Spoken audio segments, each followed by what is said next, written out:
Welcome to our topics. Our topic is Smart Fuzzing XPC and XNU. This is also our topic. This is Juwei. Hello everyone, I'm Juwei, and the first nine is my Twitter account. I joined Trend Micro since 2013, and at the beginning of my career, I major in Windows kernel and rootkit bootkit. Later, I developed a tool for ransomware decryption. The name is TMRDT, and now I focus on the Mac and iOS vulnerability hunting. Also includes Android, maybe later. Okay. I'm Lilang. I'm also have 3 years security and focus on macOS and iOS vulnerabilities and malware. Hello everyone, I'm Moony, and I have about 8 years security experience, and mainly I'm focused on the sandbox of a Windows platform. And currently, we have developed the iOS and Android vulnerability hunt. So this is our group. Thank you. Thank you. This is the agenda of our topics. The first one is Smart Fuzzing XPC, and the second is Smart Fuzz for XNU project. Firstly, we will introduce the Smart Fuzzing XPC. XPC is one of the low-level inter-process communication mechanism. The main security purpose is to separate the privilege for different components. And we all know a common technical to break out a sandbox is to obtain a code execution in a higher privilege for all unsandboxed daemon. And iOS and macOS provide so many these kinds of system service in order to implement different functions for applications. That is why we take XPC mechanism as our fuzzing target. XPC has its own data types such as int, double, and dictionary. However, in the end, all this data will be serialized into XPC messages and sent by match message function. For match messages, there are also two kinds, including simple and complex ones. And what is XPC message look like in memory? We got a really message through debugging. From this picture, we can see that the content in the red box is the match message header. The green box content is the count of the message body. Here is 1. Next is the message descriptors, which contains the XPC data object in the XPC messages. Finally, the following the magic and vision value in the yellow box are the XPC dictionary data. This information composed an XPC match message. Now we need to enable the XPC service. We all know that XPC services are managed by launchd. So we can use the launchctl dumpstate command to dump the details for this XPC service. When one XPC service process a request from other processes, it should serialize these XPC messages by match message mechanism first. Then using XPC mechanism to process this XPC data. Finally, corresponding XPC service will receive the data they accept and complete their tasks. However, can we ensure that the data be processed correctly in all these 6 steps? Obviously not. Actually, Many vulnerabilities related to these three tabs have been disclosed. For example, you can search the XPC in the project issues. And for these vulnerabilities, the main issue is that the mechanism we measured about cannot pass or process the malformed message correctly. Therefore, the main goal for us to trigger potential bugs is to craft these malformed match messages. Here, contents in the red box are data we can craft, including body count, message decryptors, and dictionary data. Based on this information, we developed easy but very efficient fuzz tools. Our fuzz strategies are aimed to easy to control, easy to mutate, easy to monitor, and easy to reproduce. Now I will let Moony to introduce our fuzzing tools. Okay. Currently, Lilang has introduced the user mode attack surface, including the XPC match message and the other attack surfaces, and the basic sort to fuzz the attack surface. So how do we fuzz the XPC, for example, in implementation? So we can basically divide our whole solution into into 4 parts. The first one is the mutation agent, and we will use the Python and the other script-like language to wrap this kind of agent, so we can implement the attack surface freely. And the other, and we can, and we for the mutation strategy, we have used the seed reproducer. So the basic strategy for seed strategy is that you can use just one seed, like a 4-byte integer, to generate a sequence of data which the value is decided. So we can use the seed strategy to reproduce your fast data correctly, and also we can see that we have wrapped the XPC in the lib XPC and lib, and these targets are for the services exported by iOS and Mac, such as the audio and the com media and the Windows Server and HID services and so forth. And the other part is that we will use a crash monitor to monitor the situation of your fast target, whether the fast target is hung or crashed.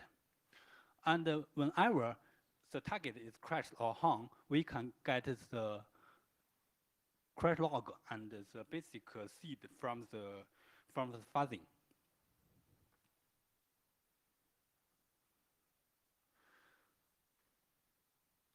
So, for example, as the XPC interfaces, we can see that this is the real example which we have wrapped with Python about the fuzzing interface, such as XPC create connection, match connection, XPC handler match message, and XPC send message. So there are many solutions to wrap the attack surfaces in Python. And also we can use the other scripts you like, for example, the Node.js. And the other part is the mutation. We can see that the basic attack surface is that you get the attack surface and tainted the input data and put the data to your attack surface. So your target will try to resolve the input data. And if it could not solve the input data correctly, then it will crash, get your crash. So the basic thought is that we can mutate the input data, and one of the best strategy is that we will use the pseudo-random generator. And in this strategy, as we have mentioned before, we can generate a sequence of decided data with just one integer. And for one decided crash, it's responding for one decided integer value.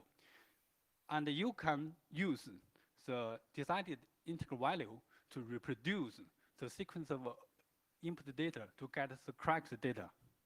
And use the correct data, you can mostly reproduce your crashes. Okay, as the crash monitor, we can see that because our target is for the use mode services, for example, the audio or video service and the other set. If the process crashes or hung, we can get the signal. For example, the process may be exit, or the PID may be changed for restart. Okay, as for the reproduction production sort, we can see that actually we can have a different methodology to reproduce your crashes. The traditional one is for the log trace, and the other one is for the case file or dump file, or the crash dump. And the third one is for the seed. We can compare the different types of reproduction according different dimensions. For example, the storage cost and the speed for cost, and whether this kind of tracing is can support complex scenario. And one we can reproduce the crash with high rate or low rate. And the final dimension is whether the developer of fuzzing can cost mass effort or not. So we can see that with the seed-based reproduction, we can get the most low storage cost because we can just save the 4-byte integer, and the speed of cost is also low. And because we can reproduce the decided sequence of data with the high reproduction rate in the seed strategy, so we can have the high probability to reproduce our crash. And this is the snapshot of crashes cases by our Python result. You can see that for different services, for example, the PPC controller or PPC controller print, we have got this kind of crashes, and each crash case contains the seed for reproduction. Okay, and this is a CDI and CV number we have submitted to Apple, and with the updated condition, we get the new CVE, but we did not update here. Thank you. Okay, let me introduce the Smart Fuzz XNU part for you, okay? Today I will introduce introduce a tool for Smart Fuzzing XNU, and I will talk about the architecture of this tool. This tool also includes some sanitizer support. There are two key modules in this tool. One is syntax engine and corpus. The other is sanitizers. Finally, I will give you the output from our tool. Firstly, I will highlight the fuzzing tool. It has many advanced features. Includes advanced fuzzing framework. It is also code coverage driven. It has advanced syntax engine and corpus.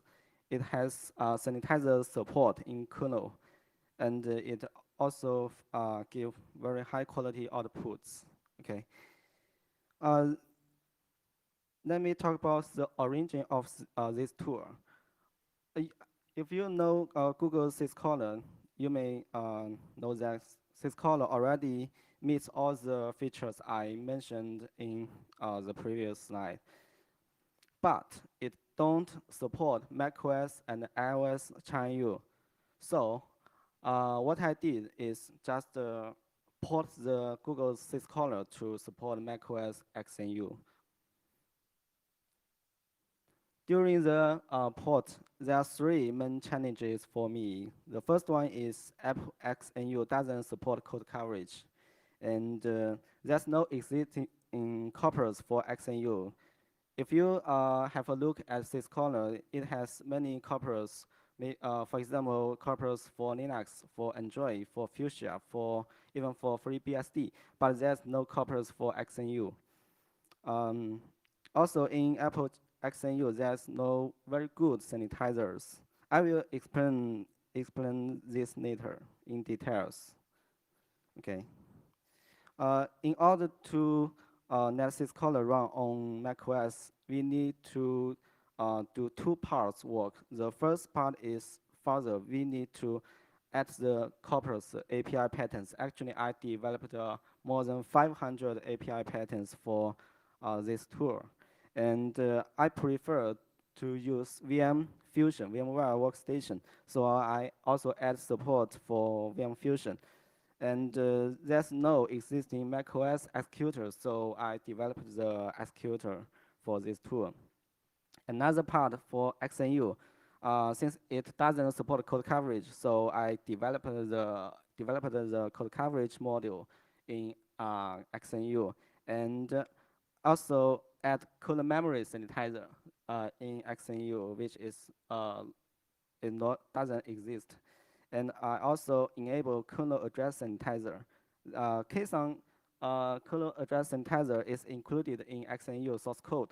You can enable it by yourself, but there's some problems when you enable it. Replace your kernel with the one you compare it. Okay, let me describe the architecture of this tool. Since my tool is based on Syscaller, so the architecture is almost the same with Syscaller. But I need to emphasize the modules marked in green color. This is a difference, key difference from the original Syscaller and my tool. Or this is the implementation to port Syscaller to support macOS. Okay, I will show you the details information later. As for the architecture, there are several steps for fuzzing. Step one, the VM management on the right side will start the VM instance as a client. And step two, in the client side, syntax engine will load the API patterns and existing corpus DB. Then it will also work together with the mutation engine to generate some programs for the executor. Then executor will run these programs. After return, executor will check the return value and also update the code coverage back to the server side. Then the server will check if the instance is alive or crash. Okay. This is a fuzzing process. I just mentioned it. Okay, skip it. Okay, I will introduce the key modules here. The first one is the syntax engine and corpus. The second one is the sanitizers. Just see an example here. The picture is the result of more than 500 API patterns. I wrote them. Another picture describes the code coverage support in XNU. After combination, I instructed the trace-PC function in each of the code block. Okay, let's see my work, the summary of my work. Firstly, syntax engine, the key module in my tool, the syntax engine, is directly from Syscaller, but it doesn't have the API patterns. So my work here is just to develop the 530 API patterns to support. The second one is, as I mentioned before, kernel address sanitizer is included in XNU, but it doesn't work well if you compare it. As for me, I can't boot it after I replace the default kernel with this one. But if you use the one provided from KDK, it boots successfully. But I want to add code coverage into the kernel, so I must compile it myself. And I also just said I developed the code coverage module in XNU. I developed the kernel memory sanitizer to detect the uninitialized memory leak. Okay, let's move to the syntax engine corpus part, the key module in our tool, the first key module. Let me give you a very quick introduction to this syntax engine. This is all from Google's Syscaller project. You need to write a text includes the API patterns. Then you can call the sysextract and the sysgeneration tool to generate the Go files. The inside code in Syscaller will generate the final programs based on the Go files. The final programs is fed into the executor to Fuzz. This is an example of how to develop the API patterns. As a human being, you can write the API pattern friendly to human. Just write the open and pread here. It includes the function name and some arguments. What I want to emphasize here is that it has a concept of resource. It is a very key concept here in Syscaller. The first argument of pread is FD. FD is a resource. It is not, during fuzzing, it is not randomly generated. It is from the return value of the function open. So you must write it properly, or your fuzzer may be get crazy to randomly generate the FD 1, 2, 3, 4, 5. This is meaningless.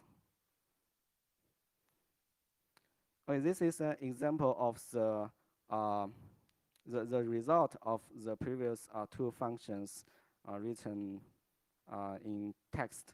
This is a result, and it's in Go file. Then the generation code in Syscaller will generate the programs based on the previous Go files.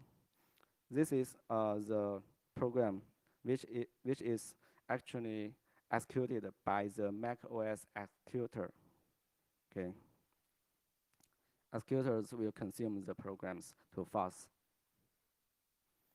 And more about, this is a very quick introduction of how to write the API patterns. More information about how to write API patterns, you can refer to the Syscaller project. And another big part of my tool is sanitizers. Um, let's have a review of the user mode sanitizers. There are many sanitizers. The maybe the top or the top important three ones I select is address sanitizer, memory sanitizer, and code coverage. Address sanitizer is used to detect the OOB read-write, UAF double free, and so on. Memory sanitizer is used to detect the uninitialized memory. Sanitizer coverage uh, is used to add support for function level, block level, edge level code coverage. Okay. And let's move them into the kernel. We need to use them to benefit our further. But it's not. It has very big difference from the user mode sanitizers. As for the kernel sanitizer coverage, you can use the LLVM to instruct some callback functions into each block of the XNU. But there's no existing callback functions. You must implement the callback functions by yourself. And as for kernel address sanitizer, you can enable it during the combination. But as for me, I can't boot the default kernel KSON kernel. It will crash if you start the VM fusion. The third, kernel memory sanitizer, it is used to detect uninitialized read operations. There's no such a memory sanitizer in XNU, so we need to add support for it. And let's talk about the sanitizer code coverage.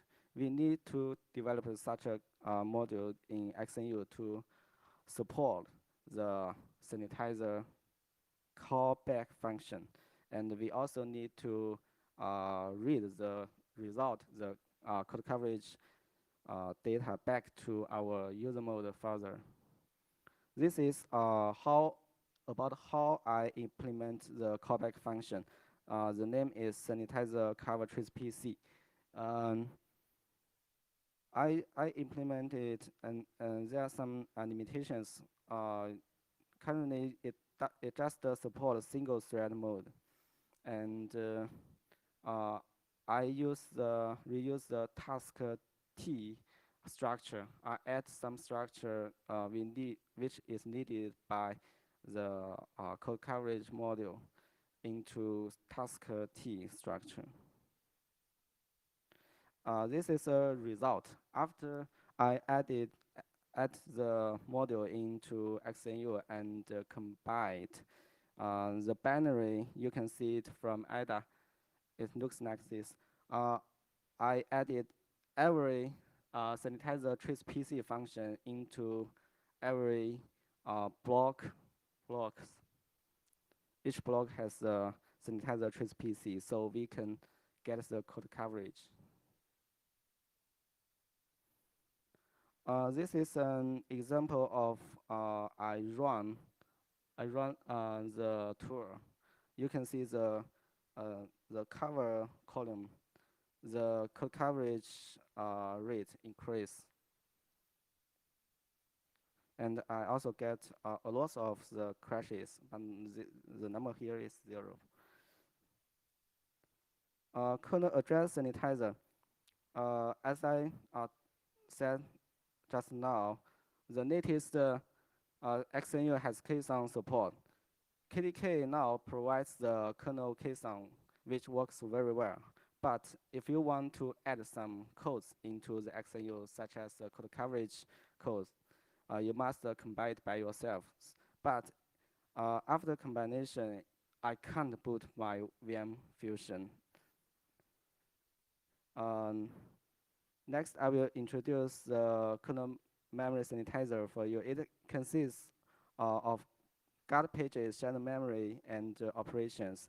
It is used to protect global stack and heap memory. Let's see how kernel address sanitizer can help protect memory. When you enable KSON, kernel memory sanitizer, if you call a function named string L copy, actually you call the ASON string L copy. And inside this function, it will check the shadow memory if it is legal. If not, KSON will panic the XNU kernel. This is the God page and the shadow memory of KSON. When you allocate a range of memory, KSON will add two God page, the left God page and the right God page. And then it also has the related shadow memory. And the size of the shadow memory is 1/8 of the virtual memory. I will give you an example of how to detect UAF by using KSON later. Okay, now see the operations. Operations actually is the trigger points. When you call some operations, it will check the shadow memory if it is legal. There are too many operations in KSON CHAINU, and I divided them into 3 groups. The first group is heap memory related operations. For example, the bcopy memory copy memory set. If you call them, actually you call the ASON bcopy, ASON memory move, ASON memory copy. And the second group is stack related. These operations are instructed by the combiner, and other memory operations such as ASON load, ASON store. You see that the heap memory operations is from the define. In KSON enabled XNU, it defines string copy as ASON string copy. And if in KSON instrumentation, if you turn on the F sanitizer switch, the ASON stack molecule functions will be instructed into the KSON kernel binary.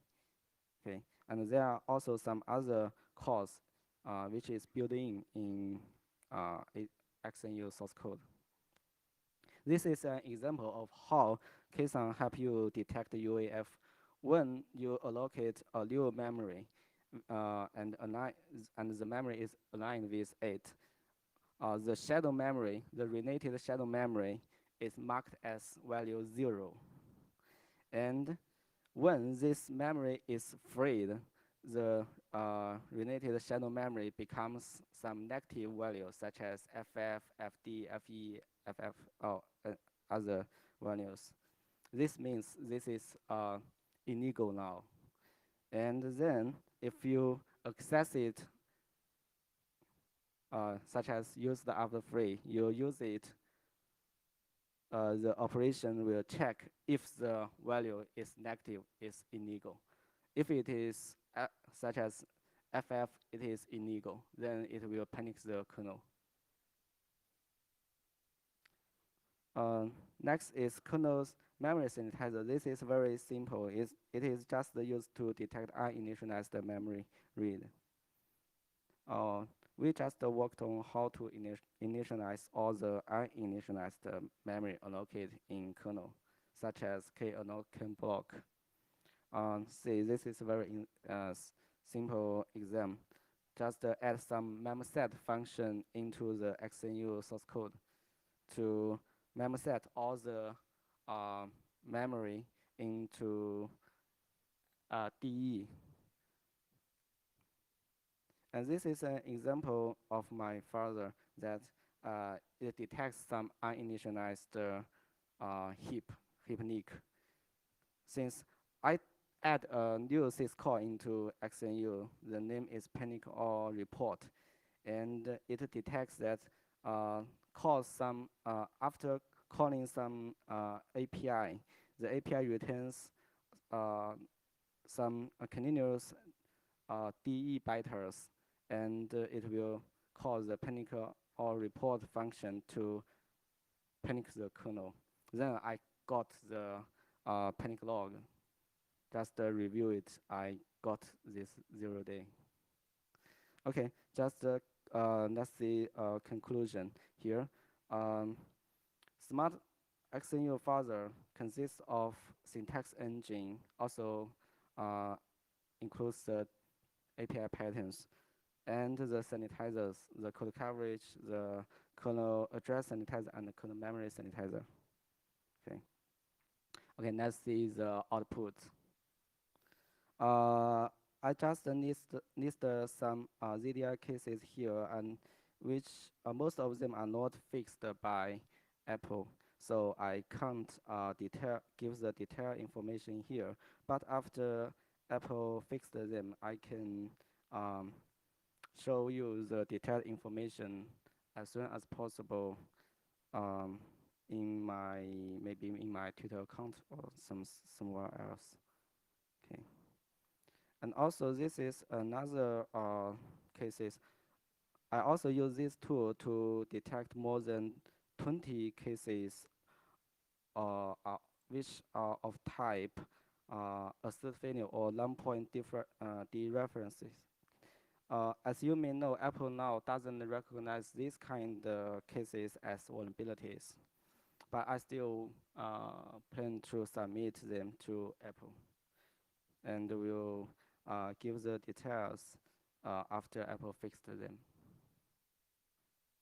Okay, as our tool, I also have some plans to continue to develop this tool. I plan to support kernel extension. I plan to support LKit. And please pay attention here. I have planned to support LKit with code coverage. As you may know, LKit is closed-sourced binaries. We can't use the LLVM to instruct some callback functions into LKit binary to get the code coverage. So this is a big challenge. And I also have planned to support passive fuzzing into this tool. Also, develop more and more corpus into this tool. There's a question for me that do I have plan to merge this tool into Syscaller? I love to do this, but it's very hard for me because I changed too much code in this project. So it is not easy to merge into Syscaller. Okay, let's see some. I show you some pictures here to explain the future plans. This picture describes the LKit support in our tool. I am developing this feature, and I already added some LKit modules into this tool. And this is about adding the passive fuzzing into this tool, and I'm still developing this feature, and it can run now, but not very good. And okay, let's see. And this is a picture about the LKit code coverage. I'm not sure if you are interested in this one, but this is very valuable for me because for all closed source binaries, it is not easy to get code coverage from them. It cost me much efforts here to add support code coverage for these closed source binaries. As you can see in this picture, this is an example of Apple HDA, which is closed source code. And I already done the work that I can instruct the callback functions I wrote into each block of the LKit Apple HDA. So now I can get code coverage from all the closed source binaries, kernel binaries. also includes the user mode closed source binaries. Okay, because there are too many pending cases, Apple doesn't fix them. So after Apple fixes them, I will release the detailed information as soon as possible in my Twitter account. And also, after I release the latest build, I also will let you know when it is possible for me to open source it. But currently, it is not a right time for open source this tool. The reason is because if I release it today, you can use it within maybe 1 hour to find maybe 10 or 20 cases which is not patched by Apple. So after Apple fixed all the cases I found it, maybe I can open source it. Okay, got it.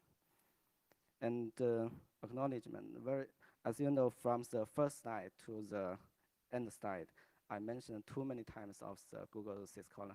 Yes, I just do a work about porting syscaller to support macOS and iOS kernel, the XNU.